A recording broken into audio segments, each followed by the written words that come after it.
Basic উদ্যোক্তা মেলা 2025। এই মেলায় বরিশাল সহ বাংলাদেশের নানা প্রান্ত থেকে আসা উদ্যোক্তারা তাদের নিজেদের তৈরি করা পণ্য নিয়ে এসেছেন। হাতে তৈরি পোশাক, হোমমেড খাবার, হস্তশিল্প এবং আরো অনেক কিছু নিয়ে এসেছেন। জামদানি শাড়ি, থ্রি পিস থেকে শুরু করে ঘরের জন্য দরকারি অনেক জিনিসপত্র রয়েছে। প্রতিটি স্টলে যেন এক একটা চমক নিয়ে অপেক্ষা করছে দর্শনার্থীদের জন্য।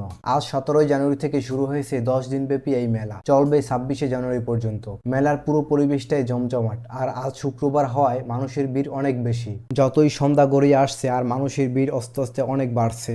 মেলার বাহিরে পুরো মাঠ জুড়ে মানুষের আনন্দমুখর আড্ডা, কেউ বসে গল্পতে মেতে আছে প্রিয়জনদের সাথে। সব মিলে এক উৎসব মুখর পরিবেশ। শুধু কেনাকাটা নয়, মেলায় রয়েছে বিনোদনের জন্য দারুণ সব আয়োজন। ছোট বড় সবার আনন্দের জন্য মেলায় বসানো হয়েছে কিছু আকর্ষণীয় রাইড। আরও রয়েছে সাংস্কৃতিক অনুষ্ঠানের জন্য একটি স্টেজ, সামনে দর্শকের বসার জন্য অনেকগুলো চেয়ার। এই মেলা শুধু কেনাকাটা জায়গা নয়, বরং উদ্যোক্তাদের পাশে দাঁড়ানোর একটা সুযোগ। আপনার একটুখানি সহযোগিতায় তারা স্বপ্নকে বাস্তব রূপ দিতে পারবেন। তাহলে আর দেরি কেন, চলে আসুন বরিশাল ব্রেস পার্কে বেসিক উদ্যোক্তা মেলায়।